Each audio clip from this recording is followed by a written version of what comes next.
ایک بار سیٹ کر کے چھوڑ دینا.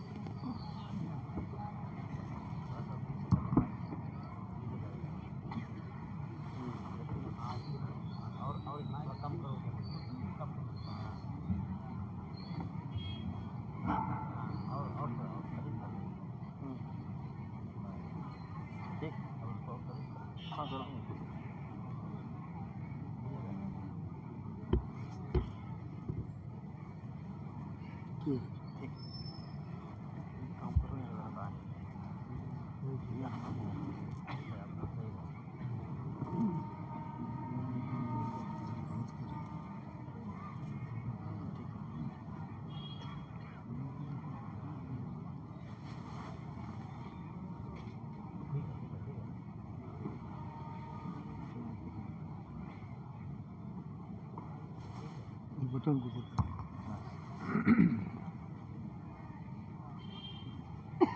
السلام علیکم ورحمۃ اللہ وبرکاتہ. الحمد للہ رب العالمین والصلاة والسلام علی سید الانبیاء والمرسلین وعلى آلہ وصحبہ اجمعین. اما بعد فأعوذ باللہ من الشیطان الرجیم. بسم اللہ الرحمن الرحیم. ان الذين آمنوا وعملوا الصالحات كانت لهم جنات الفردوس نزلا. سبحان اللہ. آمنت بالله صدق الله مولانا العظيم وصدق رسوله النبي الأمين الكريم. سب لوگ انتہائی عقیدت و محبت کے ساتھ اپنے آقا کے دربار میں درود و سلام کی نظر پیش کیجیے. اللہم صلی علی سیدنا و مولانا محمد معلم الجود والکرم وعلی آلہ وصحبہ وبارک وسلم. صلاۃ و سلام علیک یا رسول اللہ. رفیقان گرامی،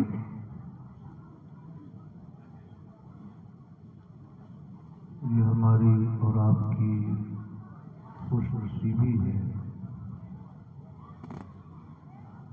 کہ آج ہم اور آپ شب برات کی بابرکت شب میں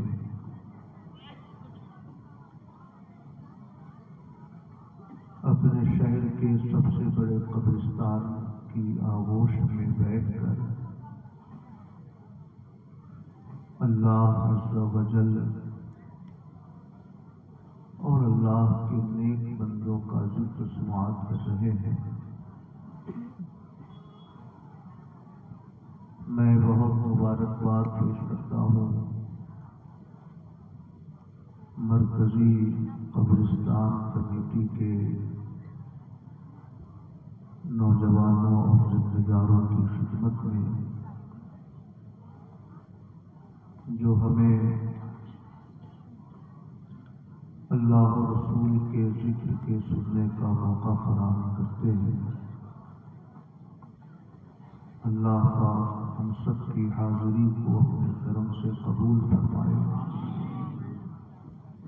اور اس مبارک شب کے دوپہر اللہ پاک ہم سب کے اور ہم سب کے مرحومین کے گناہوں کی مغفرت فرمائے.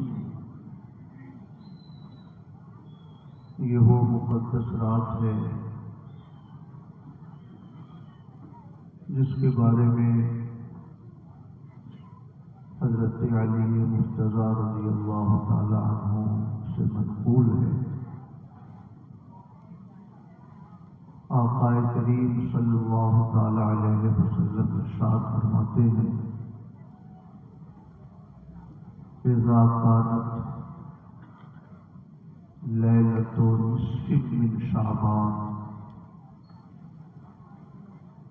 فقوموا لیلہا وصوموا نہارہا. سبحان اللہ.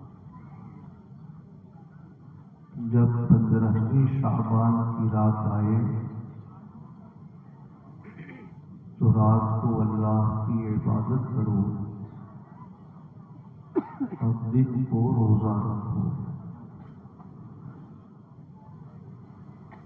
کیونکہ اس رات میں اللہ پاک آسمان دنیا کی طرف تجلی خاص فرماتا ہے.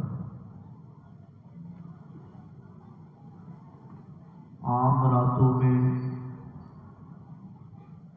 جب رات کا آخری حصہ آتا ہے تب اللہ تعالی آسمان دنیا کی طرف تجلی فرماتا ہے،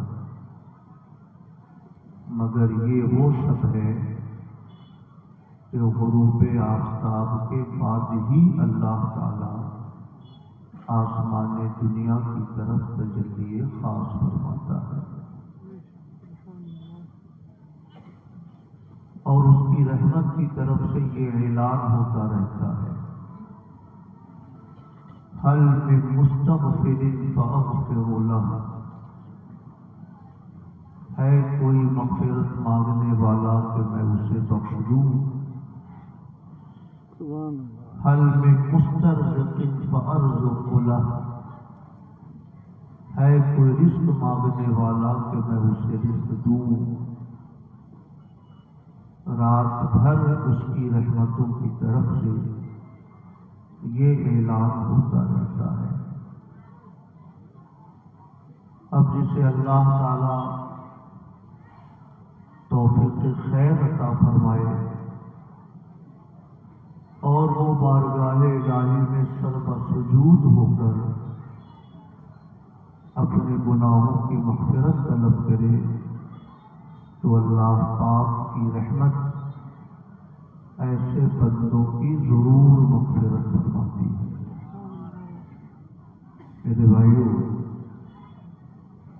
اس لیے اس رات کے ایک ایک لمحے کو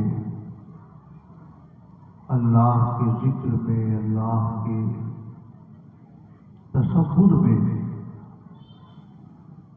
گزارنا چاہیے اور لہو و لعب میں، چائے نوشی میں یا غیر ضروری چیزوں میں اپنے وقت کو برباد کرنے سے بچنا چاہیے.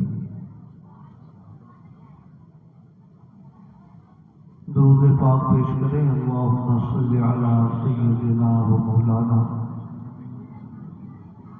محمد معدن الجود والکرم وعلی آلہ وصحبہ وبارک وسلم. صلاۃ و سلام علیک یا رسول اللہ. مجھے بہت خوشی ہو رہی ہے اتنی کثیر تعداد میں فرزندان توحید یہاں پر تشریف فرما ہے. مجھے اللہ کی طرف سے توقع ہے کہ اللہ پاک اس مجلس کو اپنے کرم سے قبول فرمائے گا اور اللہ پاک ہم سب کے گناہوں کی مغفرت فرمائے گا. مانگنے والے کسی کے دروازے پہ جاتے ہیں، دینے والے کی مرضی ہوتی ہے، کبھی وہ دیتا ہے کبھی وہ لوٹا دیتا ہے. ہم اس کے دروازے پہ پہنچے، کبھی اس کے دروازے سے ہمیں بھیک ملتی ہے کبھی نہیں ملتی ہے. لیکن اگر بھیک دینے والا خود اپنے کرم سے ندا دے رہا ہو، ہے کوئی مانگنے والا میں اسے دینے کو تیار ہوں، ہے کوئی مغفرت طلب کرنے والا میں اسے بخشنے کو تیار ہوں. جب کرم کی بھیک دینے والا خود مانگنے والوں کو بلا رہا ہو اور ایسے وقت میں کوئی سائل اس کے دروازے کرم پہ ہاتھ پھیلا کر کھڑا ہو جائے تو بھیک دینے والا داتا ایسے مانگنے والے کو اپنے دروازے کرم سے کبھی خالی نہیں لوٹایا کرتا۔ میرے بھائیوں، اس لیے عام دنوں میں، عام راتوں میں ہمارا مانگنا الگ ہے، اور آج کی رات میں ہم مانگتے ہیں یہ مانگنا الگ ہے، کیونکہ آج کی رات وہ مقدس رات ہے کہ غروب آفتاب کے بعد ہی اللہ تعالی اپنے کرم سے ارشاد فرماتا ہے کوئی مغفرت مانگنے والا کہ میں اسے بخش دوں، ہے کوئی رزق مانگنے والا کہ میں اسے رزق دے دوں، ہے کوئی گناہوں کی مغفرت طلب کرنے والا کہ میں اس کے گناہوں کو بخش دوں۔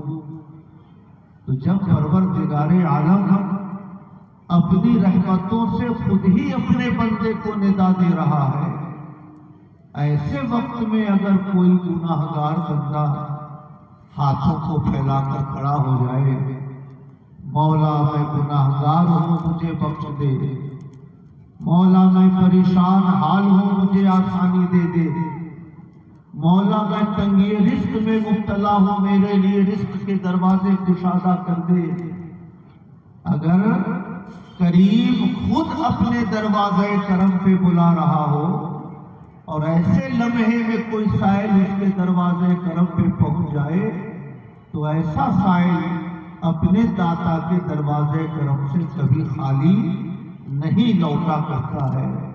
اس لیے رات بھر اپنے رب سے دعائیں کرتے رہیے، مانگتے رہیے، گناہوں کی معافی طلب کرتے رہیے۔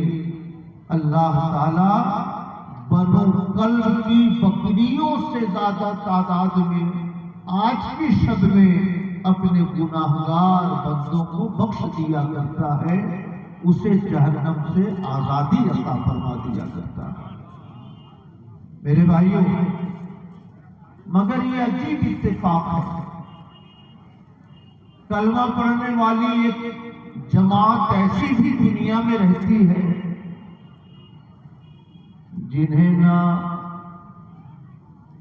نبی کی میلاد منانا اچھا لگتا ہے، نہ مزارات اولیاء پہ ہمارا جانا اچھا لگتا ہے، نہ شب برات میں ہمارا جاگنا اس کو اچھا لگتا ہے۔ آج اہل محبت پوری دنیا میں اپنے رب کی یاد میں بیٹھ کر اپنے رب کا ذکر کر رہے ہوتے ہیں، اور ایک ٹولی یوٹیوب پر سرگرم ہو جاتی ہے۔ شب برات منانا بدعت ہے، شب برات کی مجلسیں منعقد کرنا بدعت ہے، شب برات کو قبرستانوں کو سجانا بدعت ہے، قبرستانوں پہ حاضر ہونا بدعت ہے۔ میں عرض کرنا چاہتا ہوں، یہ وہ ٹولی ہے جو تقریباً 200 سال سے امت مسلمہ میں انتشار پیدا کر رہی ہے، اور مسلمانوں کے ہر عمل کو کبھی بدعت، کبھی شرک، کبھی حرام کہہ کر انہیں خیر کے کاموں سے روکنے کی کوشش کر رہی ہے۔ میں تھوڑا سا وقت آپ کا لینا چاہوں گا، یہ بدعت کیا بلا ہے؟ طارق جمیل کی تقریریں سنیے، شب برات منانا بدعت ہے۔ انجینئر محمد علی مرزا کی تقریریں سنیے، شب برات منانا بدعت ہے۔ میں آپ سے عرض کرنا چاہتا ہوں، یہ بدعت ہے کیا؟ بدعت ہر اس کام کو کہتے ہیں جو پیغمبر کے زمانے میں نہ رہا ہو۔ بدعت کا معنی نیا کام، ہر وہ کام جو نبی کے عہد میں نہ ہو، بعد میں شروع ہوا ہو، اسے بدعت کہتے ہیں۔ میرے بھائیوں، شب برات میں اللہ کی عبادت کرنا یہ بدعت نہیں ہے، بلکہ ہمارے آقا صلی اللہ علیہ وسلم خود شب برات کی شب میں جنت البقیع تشریف لے گئے اور آپ نے شہداء کے لیے، صحابہ کے لیے مغفرت کی دعا فرمائی ہے۔ تو جب ہمارے پیغمبر خود ہی اس شب میں قبرستان تشریف لے گئے اور اہل ایمان کی مغفرت کی دعا فرمائی ہے، تو پھر ہمارا اپنے شہر کے قبرستان میں آنا، جمع ہونا، اللہ کا ذکر کرنا، یہ بدعت کیسے ہو سکتا ہے؟ میں آپ سے عرض کرنا چاہتا ہوں، بدعت ان کا وہ ہتھیار ہے کہ جس کے ذریعے یہ میلاد کو ناجائز کہتے ہیں، فاتحے کو ناجائز کہتے ہیں، عرس کو ناجائز کہتے ہیں، مزارات اولیاء کے سفر کو ناجائز کہتے ہیں۔ ہر بدعت گھوم رہی ہے۔ تھوڑا سا میں آپ کا وقت لینا چاہوں گا، میں آپ کو سمجھاؤں گا کہ یہ بدعت کیا ہے۔ میرے بھائیوں، بدعت کی دو کیٹیگری ہوتی ہے، بلکہ امام ابن عبد البر نے اس کے 5 درجے شمار فرمائے ہیں، مگر ابتدائی طور سے بدعت کی 2 کیٹیگری ہوتی ہے۔ ہر وہ نیا کام جو پیغمبر کے زمانے میں نہ ہو، بعد میں شروع ہوا ہو، وہ بدعت ہے۔ لیکن اگر وہ نیا کام دین کے فائدے کا ہو تو وہ بدعت حسنہ ہے، اچھی بدعت ہے۔ اور اگر وہ نیا کام دین کے نقصان کا ہو، دین میں نقصان پیدا کرتا ہو، تو وہ بدعت سیئہ ہے، جو کبھی مکروہ ہوتی ہے، کبھی ناجائز ہوتی ہے اور کبھی حرام ہوا کرتی ہے۔ 2 کیٹیگری ہے۔ میں آپ سے عرض کرنا چاہتا ہوں، آج اگر ہمارے یہ کلمہ پڑھنے والے بھائی یہاں نہ ہوتے تو گھروں میں بیٹھ کر ٹیلی ویژن دیکھ رہے ہوتے، ہمارا کوئی بھائی سو رہا ہوتا، ہمارا کوئی بھائی کاروبار کر رہا ہوتا۔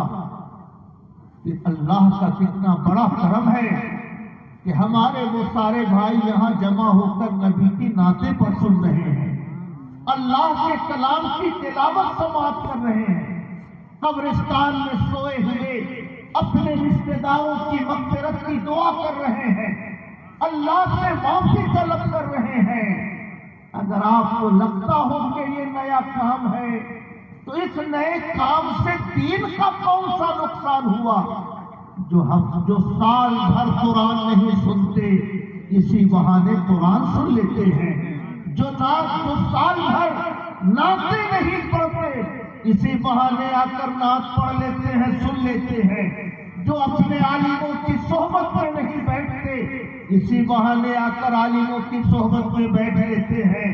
جو سال میں کبھی اپنے مرحومین کی قبروں پہ نہیں جاتے، اسی بہانے آ کر اپنے مرحومین کی قبروں پہ کھڑے ہو کر مغفرت کی دعا کر لیتے ہیں۔ اگر آپ کو لگتا ہو کہ یہ نیا کام ہے تو اس نئے کام میں دین کا کوئی نقصان نہیں بلکہ دین کا فائدہ ہے۔ اس لیے الحمدللہ اگر آپ کے بقول یہ بدعت بھی ہے تو یہ بدعت سیئہ نہیں ہے بلکہ الحمدللہ یہ بدعت حسنہ ہے، اچھی بدعت ہے جس میں دین کا اور مسلمانوں کا فائدہ ہے۔ میں آپ سے عرض کرنا چاہتا ہوں، آپ غور سے میری تھوڑی سی باتیں آپ سماعت کر لیں، انشاءاللہ آپ اپنے سینے میں دین کا اور ایمان کا کچھ نہ کچھ اجالا ضرور محسوس فرمائیں گے۔ میں آپ کو یہ سمجھانا چاہتا ہوں، شریعت اسلامیہ میں کتنے کام ایسے ہیں جو پیغمبر کے زمانے میں نہیں تھے، بعد میں شروع ہوئے، مگر الحمدللہ اس کو وہ بھی قبول کرتے ہیں اور ہم بھی قبول کرتے ہیں۔ قرآن مقدس 30 پاروں کی شکل میں پیغمبر کے زمانے میں مدون نہیں تھا۔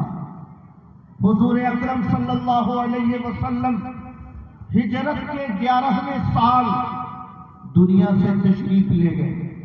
قرآن مقدس کی تدوین نہ ہو سکی تھی اسی زمانے میں، جبکہ حضرت ابو بکر صدیق خلیفہ بنے، ایک جھوٹا مدعی نبوت کھڑا ہوا، اس کا نام تھا مسیلمہ کذاب۔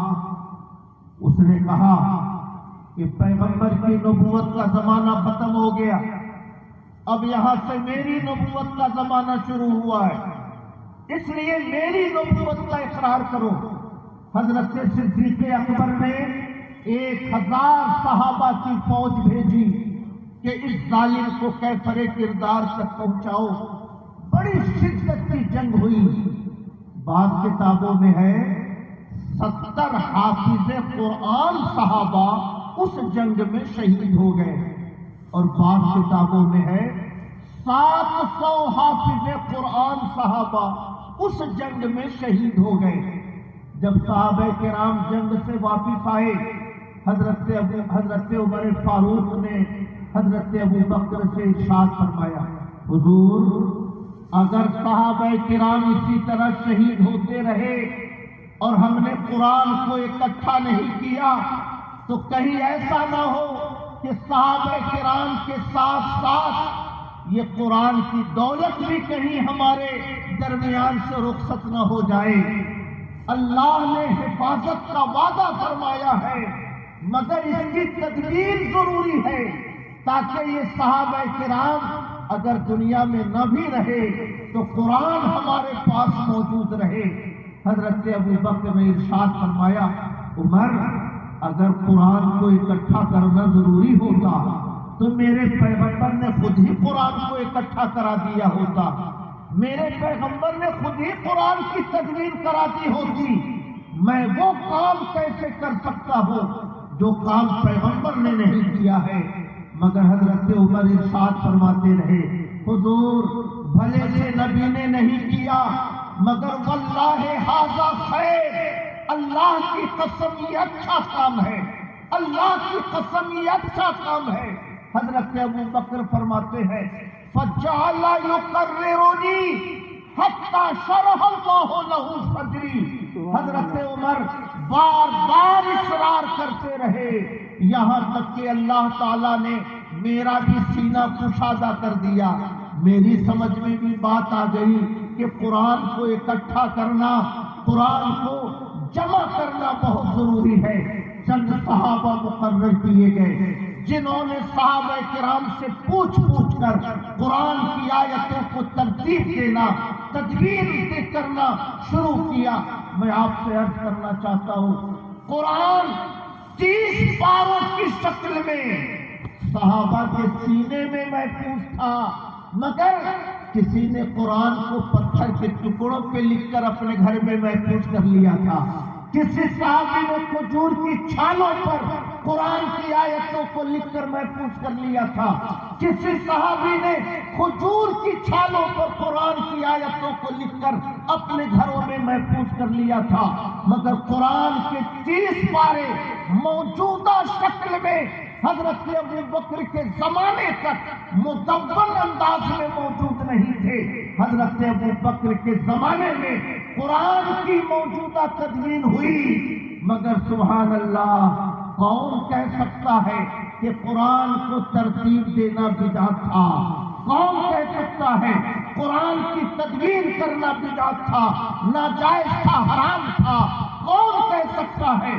اللہ کی قسم اگر حضرت ابو بکر نے اپنے زمانے میں قرآن کو مدون نہ فرمایا ہوتا تو نہ جانے قرآن کس شکل میں ہمارے پاس ہوتا یا اس کی کوئی اور شکل ہمارے پاس ہوتی، ہم یقین سے کچھ نہیں کہہ سکتے۔ اللہ نے حفاظت کا وعدہ فرمایا ہے، قرآن محفوظ تو رکھتا مگر شکل کیا ہوتی یہ کہنا مشکل تھا۔ حضرت ابو بکر نے قرآن کو کی تدبیر کر کے امت مسلمہ پر وہ احسان فرمایا کہ قیامت حضرت ابو بکر کے اس احسان سے سبکدوش نہیں ہو سکتے۔ قرآن کی تدوین بدعت تھی، مگر اس بدعت کو وہ بھی قبول کرتے ہیں، ہم بھی قبول کرتے ہیں، شیعہ بھی قبول کرتے ہیں، قادیانی بھی قبول کرتے ہیں، تبلیغی بھی قبول کرتے ہیں، وہابی بھی قبول کرتے ہیں۔ اس سے کیا سمجھ میں آیا؟ ہر نیا کام ناجائز نہیں ہوتا، نیا کام اگر دین کے فائدے کا ہو تو اچھا ہوتا ہے، نیا کام اگر دین کے نقصان کا ہو تو غلط ہوا کرتا ہے۔ محبت سے کہیے سبحان اللہ۔ میں آپ سے عرض کرنا چاہتا ہوں، غور سے میری باتیں سنیے گا، پریشان بالکل مت ہوئیے گا۔ میں اپنی گفتگو ختم ہونے سے پہلے انشاءاللہ اپنا سارا مضمون آپ کے ذہن تک پہنچا دوں گا۔ تراویح کی نماز، حضرت قاری شبیر صاحب تشریف فرما ہے، قربہ کی بڑی مشہور شخصیت ہے یہ۔ میں آپ سے عرض کرنا چاہتا ہوں، تراویح جس شکل میں آج پڑھی جاتی ہے، نبی کے زمانے میں نبی نے تراویح کی نماز پڑھنی شروع کی، صحابہ کرام کو خبر ہوئی کہ پیغمبر عشاء کے علاوہ بھی کوئی نماز پڑھتے ہیں، پوری مسجد بھرنے لگی۔ پیغمبر نے صحابہ سے فرمایا اپنے اپنے گھروں میں نماز تراویح پڑھیے، کیونکہ قرآن کے نزول کا سلسلہ جاری تھا۔ پیغمبر نے یہ محسوس فرمایا کہ اگر یہ نماز بھی فرض ہو گئی تو آنے والے زمانے میں جو لوگ 5 وقت کی نمازیں ادا نہیں کر پائیں گے وہ اس نماز کو کیسے ادا کریں گے؟ وہ ایک مزید رحمت سے محروم ہوتے چلے جائیں گے، ایک نعمت سے محروم ہوتے چلے جائیں گے۔ اس لیے پیغمبر نے صحابہ کو مسجد میں نماز تراویح پڑھنے سے منع فرمایا، اپنے اپنے گھروں میں نماز تراویح پڑھنے کا حکم ارشاد فرمایا۔ سبحان اللہ۔ حضرت ابو بکر کا زمانہ، تراویح کی نماز لوگ گھروں میں پڑھتے رہے۔ حضرت عمر کے زمانے میں تراویح کی نماز مسجد میں نہیں ہوتی تھی، لوگ گھروں میں تنہا پڑھتے تھے، مگر حضرت عمر نے اپنے دور میں فرمایا، لوگوں قرآن کے نزول کا سلسلہ مکمل ہو چکا، جو چیزیں فرض ہونی تھی فرض ہو چکی، جو چیزیں حرام ہونی تھی حرام ہو چکی، اب کبھی بیشی نہیں ہو سکتی۔ اس لیے تراویح کی نماز ہم گھر میں نہیں پڑھیں گے، تراویح کی نماز ہم مسجد میں جماعت سے پڑھیں گے۔ ایک صحابی کو امام مقرر کیا گیا، صحابہ نے صفیں لگا لی، پیچھے سے حضرت عمر داخل ہوئے مسجد میں، صحابہ کرام کو تراویح کی نماز پڑھتے ہوئے دیکھا تو فرمایا، نعمت البدعۃ ھذہ، یہ کتنی اچھی بدعت ہے، یہ کتنا اچھا نیا کام ہے کہ فرزندان توحید پہلے گھروں میں اکیلے پڑھتے تھے اور اب اکٹھے ہو کر یہ فرزندان توحید اللہ کی بارگاہ میں سر جھکا رہے ہیں اور اپنے رب کی بارگاہ میں عبادتوں کے نذرانے پیش کر رہے ہیں۔ میں آپ سے عرض کرنا چاہتا ہوں، تراویح کی نماز جماعت کے ساتھ مسجد میں پڑھنا یہ بدعت ہے۔ نبی نے اپنے زمانے میں گھروں میں پڑھنے کا حکم دیا تھا، حضرت عمر کے زمانے میں یہ نماز مسجدوں میں پڑھنا شروع ہوا، مگر کون کہہ سکتا ہے کہ یہ غلط بدعت ہے، یہ ناجائز بدعت ہے؟ الحمدللہ تراویح کی نماز کو جماعت سے ہم بھی پڑھتے ہیں، قربہ والے بھی پڑھتے ہیں، بلاسپور والے بھی جماعت سے پڑھتے ہیں، مکہ والے بھی پڑھتے ہیں، مدینہ والے بھی پڑھتے ہیں، تبلیغی بھی پڑھتے ہیں، وہابی بھی پڑھتے ہیں۔ میں آپ سے عرض کرنا چاہتا ہوں، تراویح کی نماز مسجد میں جماعت سے پڑھنا یہ عہد پیغمبر میں نہیں تھا، پیغمبر نے تو منع فرمایا تھا۔ حضرت عمر کے زمانے میں یہ نماز مسجد میں جماعت سے شروع ہوئی، یہ بدعت ہے، یہ نیا کام ہے۔ مگر اس نئے کام کو کون ناجائز کہہ سکتا ہے؟ الحمدللہ یہ وہ نیا کام ہے جسے مشرق سے لے کے مغرب تک اور شمال سے لے کے جنوب تک پوری دنیا کے مسلمان اس بدعت کو قبول کرتے ہیں اور تراویح کی نماز جماعت کے ساتھ پڑھ کر اللہ کی بارگاہ میں اپنی بندگی کا خراج پیش کیا کرتے ہیں۔ سبحان اللہ! کیا سمجھ میں آیا؟ ہر نیا کام ناجائز نہیں ہوتا، ہر نیا کام حرام نہیں ہوتا۔ نیا کام اگر دین کے فائدے کا ہو تو اچھا ہوتا ہے، اور نیا کام اگر دین کے نقصان کا ہو تو غلط ہوتا ہے۔ سبحان اللہ! کوروا کے یہ مسلمان نئے کپڑے پہن کر اپنے قبرستان میں آئے، قبروں کے پاس حاضر ہوئے، قرآن شریف کی آیتیں پڑھی، مردوں کی مغفرت کی دعائیں کی، مجلس میں بیٹھ کر شاعروں کی نعتیں سنی، عالموں کی تقریریں سنی، قاری قرآن کی تلاوت سنی، صبح کو صلاۃ و سلام پڑھ کر اپنے گھر گئے۔ قربا کے مسلمانوں بتاؤ، شروع سے لے کے اخیر تک کون سا کام ہم نے دین کو نقصان پہنچانے والا کیا؟ اگر انہیں لگتا ہو کہ یہ بدعت ہے، انجینئر محمد علی مرزا، ذاکر نائک، طارق جمیل، ان لوگوں کو لگتا ہو کہ یہ بدعت ہے تو الحمدللہ یہ بدعت حسنہ ہے، یہ اچھی بدعت ہے کہ اسی بہانے مسلمان اپنے مرحومین کی قبروں پہ حاضر ہو لیتے ہیں، ان کی مغفرت کی دعائیں کر لیتے ہیں، نبی کی نعتیں سن لیتے ہیں، اور قرآن پڑھ کر اپنے اور اپنے مرحومین کی مغفرت کی دعائیں کر لیا کرتے ہیں۔ سبحان اللہ! میں آپ کا زیادہ وقت نہیں لینا چاہتا ہوں، ایک آخری بات بدعت کے حوالے سے کہہ کر اگلے مرحلے کی طرف بڑھتا ہوں۔ آج عورتیں اپنے گھروں میں نماز پڑھتی ہیں، ہے نا ایسا؟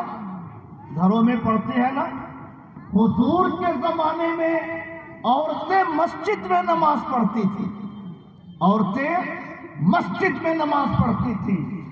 سب سے پہلے نوجوانوں کی صف لگتی، ان کے پیچھے بوڑھے مردوں کی صف لگتی، ان کے پیچھے بوڑھی عورتوں کی صف لگتی، اور سب سے اخیر میں نوجوان عورتوں کی صف لگتی تھی۔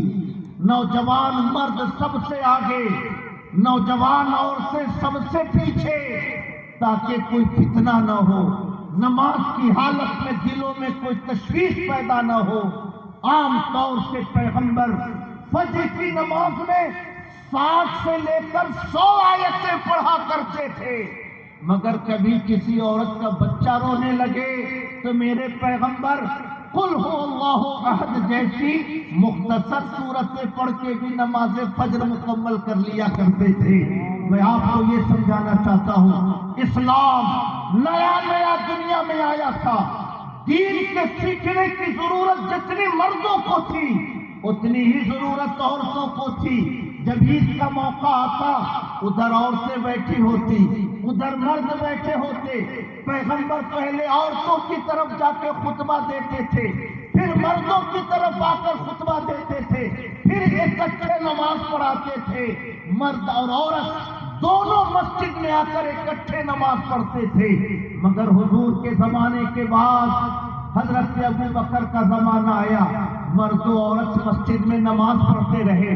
حضرت عمر کا زمانہ آیا، مرد و عورت اکٹھے نماز پڑھتے رہے، مگر حضرت عمر نے فرمایا، اے عورتوں، آج کے بعد مسجد میں مت آنا، اپنے اپنے گھروں میں نماز فرض ادا کیا کرو۔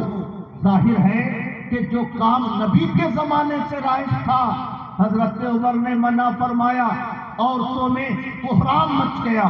عورتوں کی ایک جماعت حضرت عائشہ صدیقہ کے پاس پہنچی، کہا حضور نبی نے ہم کو مسجد میں آنے کی اجازت دی، نبیوں کے بعد جو سب سے افضل ہیں حضرت ابو بکر، انہوں نے ہمیں مسجد میں آنے کی اجازت دی، عمر کون ہوتے ہیں روکنے والے؟ اس لیے آپ انہیں منع کیجئے، ہمیں مسجدوں میں آنے سے نہ روکیں۔ اللہ کی بارگاہ میں مسجد میں آ کر سر جھکانے کا حق جتنا مردوں کو ہے اتنا ہی حق عورتوں کو بھی ہے۔ عمر سے کہیے کہ اپنا اعلان واپس کریں، مگر حضرت عائشہ کا جواب سنیے۔ امام جلال الدین سیوطی رحمۃ اللہ علیہ نے تاریخ الخلفاء میں محدثین نے اپنی اپنی حدیث کی کتابوں میں یہ جملہ نقل کیا ہے۔ حضرت عائشہ نے فرمایا، اے عورتوں، نبی کا زمانہ امن کا زمانہ تھا، نبی کا زمانہ برکتوں کا زمانہ تھا، نبی کے زمانے میں کوئی فتنہ نہیں تھا۔ آج تم عورتوں کی وجہ سے جو فتنے پیدا ہوئے ہیں، اگر نبی کے زمانے میں بھی یہ فتنے پیدا ہو گئے ہوتے تو نبی نے بھی تمہیں مسجدوں میں آنے سے روک دیا ہوتا، نبی نے بھی تم کو منع کر دیا ہوتا۔ اس لیے عمر جو کہتے ہیں ٹھیک کہتے ہیں، تمہیں مسجدوں میں نماز نہیں پڑھنی ہے بلکہ نماز اپنے گھر میں ادا کرنی ہے۔ سبحان اللہ، مسجدوں میں نماز نہ پڑھ کے گھروں میں عورتوں کا نماز پڑھنا یہ نیا کام تھا، بدعت والا کام تھا، مگر کون مسلمان کہہ سکتا ہے کہ حضرت عمر کا یہ فیصلہ غلط تھا؟ کسی بھی صحابی نے حضرت عمر کے اس فیصلے پر کوئی اعتراض نہیں کیا، گویا اجماع صحابہ ہو گیا کہ عورت مسجد میں نماز نہیں پڑھے گی بلکہ عورتوں کو اپنے گھر میں نماز پڑھنی ہے۔ الحمدللہ بلاسپور کا مسلمان بھی اپنی عورتوں کو جمعہ میں لے کر مسجد میں نہیں آتا، کوربا کا مسلمان بھی اپنی بہو بیٹیوں کو عید کی نماز میں مسجد میں لے کر نہیں آتا۔ دنیا کے تمام گوشوں میں آج مسلمان اس بدعت کو اپناتا ہے اور عورتوں کو مسجد میں لے کر نہیں آتا، بلکہ ہماری بیٹیاں اپنے گھروں میں نماز ادا کرتی ہیں۔ میں آپ سے عرض کرنا چاہتا ہوں، قرآن کو 30 پاروں کی شکل میں مدون کرنا بدعت تھا، نبی کے زمانے میں نہیں تھا، بعد میں ہوا۔ تراویح کی نماز جماعت سے پڑھنا یہ بدعت تھا، نبی کے زمانے میں نہیں تھا، حضرت عمر کے زمانے میں شروع ہوا۔ عورتوں کا گھروں میں نماز پڑھنا بدعت تھا، حضرت نبی کے زمانے میں نہیں تھا، حضرت عمر کے زمانے میں شروع ہوا، مگر کون کہہ سکتا ہے کہ یہ کام ناجائز تھا؟ الحمدللہ شرق سے لے کے غرب تک، شمال سے لے کے جنوب تک ہر کلمہ پڑھنے والا ان بدعتوں کو اپناتا ہے اور اسے اپنے دین اور اپنے ایمان کا حصہ سمجھتا ہے۔